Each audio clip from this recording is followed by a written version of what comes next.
Assalamualaikum warahmatullahi wabarakatuh. Apa kabar anak-anak Al-Qudus pada pagi hari ini? Mudah-mudahan kalian semua sehat semuanya dan semangat ya untuk belajarnya hari ini. Hari ini, hari Selasa, kita akan mempelajari pelajaran tema pembelajaran subtema 4 PB 1, 2, dan 3 ya, pengalamanku di tempat wisata. Oke, simak ya sayang ya. Nah, sebelum belajar, marilah sama-sama kita berdoa terlebih dahulu ya. Yuk kita baca doa bersama-sama yuk. Sikap berdoa, tangan diangkat, kepala ditundukkan. Baca surat Al-Fatihah. A'udzu billahi minasyaitonir rajim. Bismillahirrahmanirrahim. Alhamdulillahi rabbil alamin. Ar-Rahmanir-Rahim. Maliki yaumiddin. Iyyaka na'budu wa iyyaka nasta'in.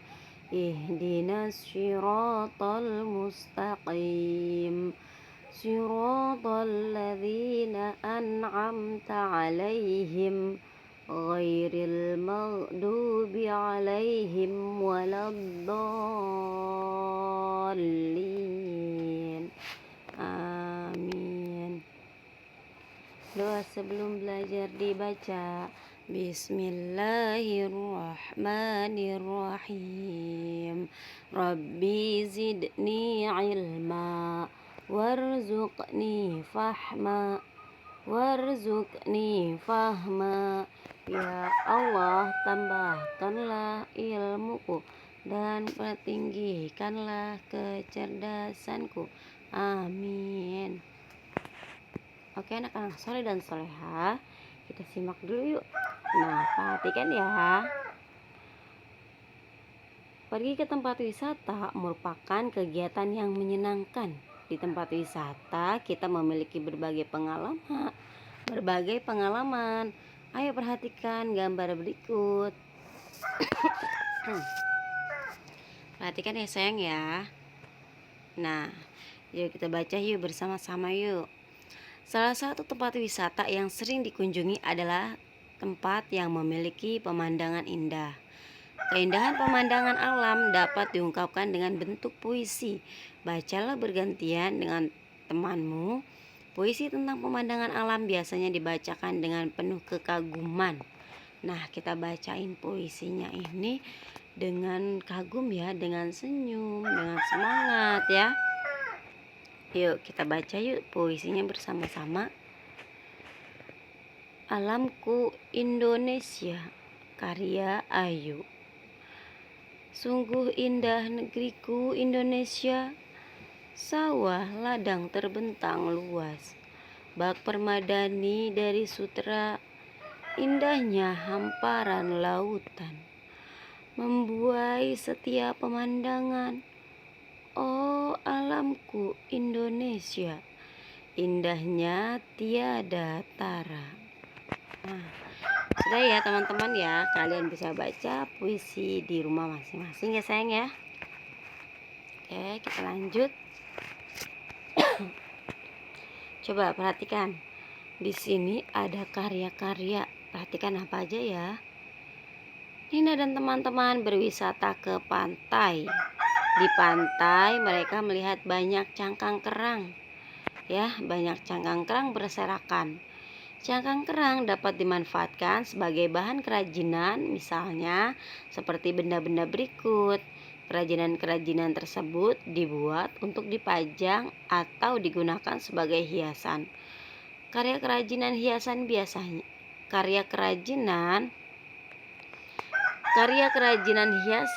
biasanya lebih mementingkan keindahan dibandingkan kegunaannya. Amatilah gambar berikut. Nah, contohnya nih ya sayang ya. Nih, ya, kita sudah pelajari bahan alam. Salah satunya adalah kulit kerang. Nah, kulit kerang ini bisa dijadikan nih contohnya sayang ya, seperti bingkai, bisa untuk bingkai ya. Terus bisa ditempel di guci ya sayang ya, dikreasin sendiri. Oke, bahan-bahan apa nih ya yang dapat digunakan untuk membuat kerajinan tersebut?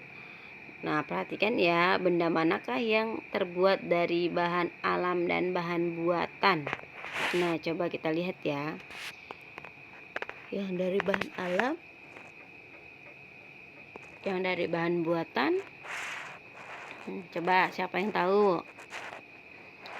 Ya, yang dari bahan alam, guci dan bingkai. Ya, bingkai dari kulit kerang. Yang dari bahan buatan, boneka dan bunga dari kertas ya. Paham ya sayang ya? Oke. Lanjut ya. Perhatikan dulu. Artikulasi, kejelasan pengucapan lafal ya. Intonasi, ketepatan, penekanan nada kata-kata.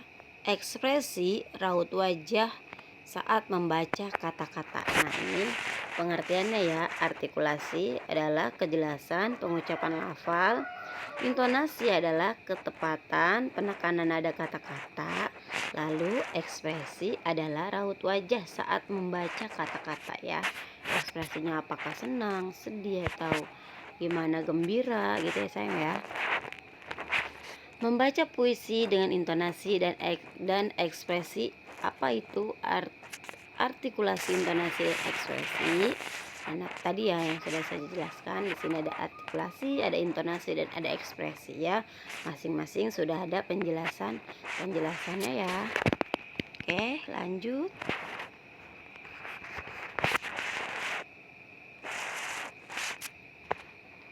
Nah, perhatikan ya sayang ya.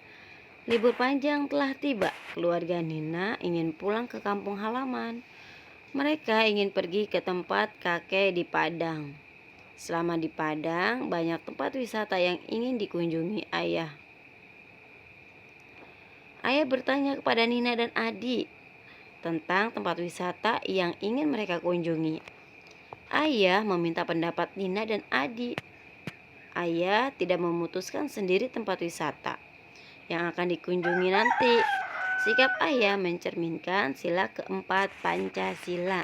Nah ya, yang kemarin sudah kita bahas, sila keempat Pancasila salah satunya adalah bermusyawarah. Nah, keluarga Nina sedang melakukan musyawarah ya sayang ya.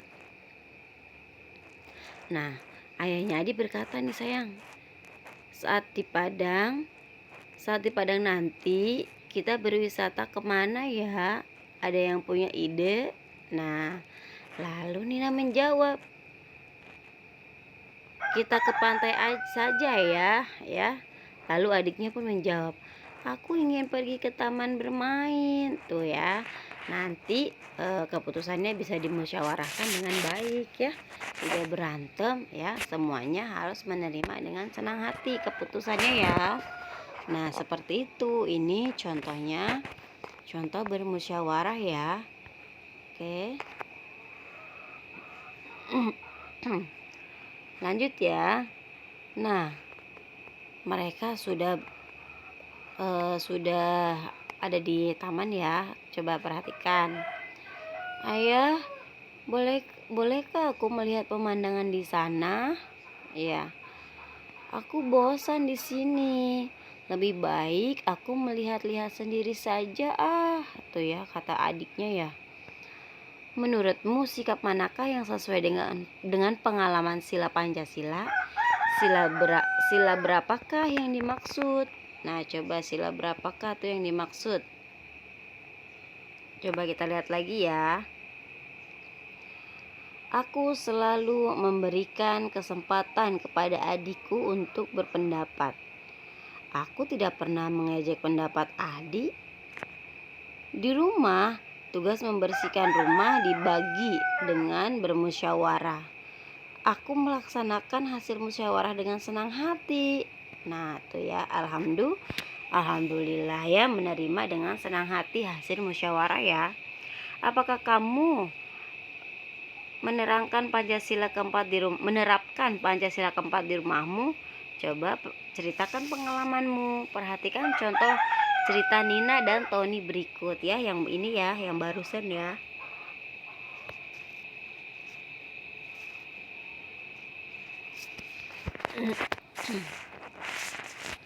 Nah, lanjut lagi ya sayang ya. Buka halamannya yang sesuai dengan yang ada di buku, yang ada di layar ya sayang ya. Oke. Di sini ada puisi juga nih ya. Coba kita baca puisinya. Danau Maninjau, karya Ayu.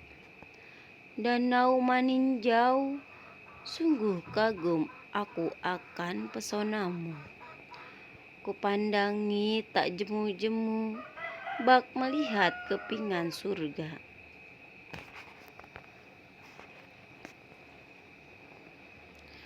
Yang diulang ya sayang ya, mohon maaf ya tadi ada iklan. Danau Maninjau, karya Ayu. Danau Maninjau, sungguh kagum aku akan pesonamu. Kupandangi tak jemu-jemu, bak melihat kepingan surga yang berserak di bumi. Betapa indah Danau Maninjau, karya indah dari Sang Pencipta. Ya. Oke. Di Padang, Nina berkunjung ke Danau Maninjau. Letaknya di dekat rumah kakek. Pemandangan di sana, di sekitar Danau Maninjau, sangatlah indah. Air danau yang biru dikelilingi oleh bukit hijau. Bacalah puisi dengan Danau Maninjau berikut ya. Tadi sudah kita baca ya sayang ya. Oke, kalian bisa baca puisinya di rumah masing-masing. Sekarang kita lanjut. Pada puisi berjudul Danau Maninjau terdapat kata-kata indah. Ada kata-kata yang tidak digunakan sehari-hari. Coba temukan kata-kata indah pada puisi Danau Maninjau. Carilah makna pada kata-kata indah itu. Ayo temukan kata-kata indah itu sayang. Yuk kita mau temukan dulu nih. Yang pertama, rasa memuji atau takjub. Coba nih kita pasangkan, kita tarik garis ya. Rasa memuji atau takjub itu ya, pasangannya yang mana ya pengertiannya? Artinya adalah kagum. Oke, yang kedua daya tarik. Coba daya tariknya yang mana ya? Pengertian dari daya tarik ya. Kalian jangan lupa ya sayang ya, ikut ditarik garis juga buku-bukunya yang ada di rumah ya. Buka buku temanya yang seperti ini ya sayang ya. Oke, daya tarik adalah kemampuan melakukan sesuatu. Lanjut, bosan. Siapa yang suka bosan? Bosan adalah sudah tidak suka lagi karena sudah terlalu sering ya, sudah bosan. Aku sudah bosan main sepeda ya, atau aku sudah bosan bermain congklak atau yang lainnya sayang ya. Lanjut, tersebar. Apa nih tersebar artinya ya? Jangan lupa ya, ikutin ya sayang ya. Nah, bertabur ya. Tersebar, bertabur ya. Oke, lanjut. Pecah adalah tanda atau lambang sebagai pengganti bilangan. Pecahan adalah tanda atau lambang sebagai pengganti bilangan nomor ya. Udah ya, kalian bisa ikuti, kalian tarik garis sesuai yang sudah saja contohkan. Nah, lanjut ya. Sesuai usul Adi, keluarga Nina berkunjung ke tempat bermain. Di taman bermain, Nina dan Adi bermain trampolin. Nina melompat lalu terpantul ke atas. Nina melayang di udara. Gerakan Nina termasuk gerakan melayang. Nah, Nina sedang melayang nih ya, bermain trampolin ya sayang ya. melompat ya, tinggi ya. Oke, lanjut. Ayo lakukan gerak melayang. Coba gerakan melayang, perhatikan nih, bisa melompat ya. Pertama melompat ya, melompat tinggi. Setelah kalian melompat tinggi, kalian bisa tekuk kedua kakimu ya. Oke, coba kita baca teksnya ya. Tekuklah lututmu, lalu melompatlah setinggi mungkin. Mendaratlah dengan kedua kaki secara bersamaan. Mendaratlah dengan menekuk lututmu. Kamu juga dapat melompat melebihi lebih jauh. Berlari kecillah sampai batasan pijakan. Saatnya melompat sejauh mungkin. Daratkan kakimu secara bersamaan. Nah, pertama kita lari sayang. Lari, kalau sudah lari boleh lompat ya. Lompat, kalau sudah lompat, nah kalian mendaratnya dengan tekuk lutut ya. Lututnya ditekuk seperti contoh ya. Oke, lanjut ya. Keluarga Made berwisata ke kebun binatang. Made melihat berbagai macam hewan di kebun binatang ya. Ada jerapah, bangau, dan gajah. Made merasa sangat gembira. Made pun membaca puisi. Bacalah puisi berikut. Nah, yuk kita baca puisi lagi yuk. Nah ya, tema 2A ini banyak tentang puisi anak ya. Coba di sini ada kebun binatang ya. Judulnya kebun binatang. Siapa nih yang pernah ke kebun binatang? Nah, banyak sekali ya sayang ya binatang-binatang yang ada di kebun binatang ya. Namanya juga kebun binatang. Isinya binatang semua. Oke, perhatikan. Kebun binatang ya. Karya Ayu. Pergi ke kebun binatang, berjumpa banyak hewan. Siapa tak kenal sang gajah, hewan besar nan gagah. Ada bangau si panjang, ada bangau si kaki panjang, berburu ikan di dalam danau. Amat senang pergi ke kebun binatang, melihat hewan sambil belajar. Ya, dia sambil belajar melihat hewan ya. Tuh, diperhatikan ya dengan Made ya hewan-hewannya. Oke, lanjut. Setelah membaca puisi, temukan arti kata-kata berikut ya. Perhatikan, artinya jumpa, artinya gagah, artinya berburu, artinya danau. Perhatikan ya sayang ya. Jumpa artinya bertemu ya. Tadi si Made berjumpa dengan si bangau, dengan sang gajah. Itu artinya bertemu dengan gajah atau bertemu dengan bangau. Gagah, nah tadi gajah dan gagah. Gagah itu apa artinya ya? Nah, gagah itu artinya kuat ya. Gajah itu kuat. Lalu berburu. Ya, berburu itu apa sih tadi? Nah, mengejar. Biasanya kita lihat sang pemburu di hutan ya. Sang pemburu itu sedang memburu kelinci atau mengejar kelinci yang mau ditangkap. Lalu yang terakhir ada danau. Danau itu apa sih? Nah, kita lihat ya. Danau. Oke, genangan air yang amat luas. Nah, siapa yang suka nih ke danau? Kalau Ustazah di sini ada nih yang terdekat, Danau Marakas ya. Nih, danau itu artinya genangan air yang amat luas. Oke. Pernahkah kamu pergi ke kebun binatang?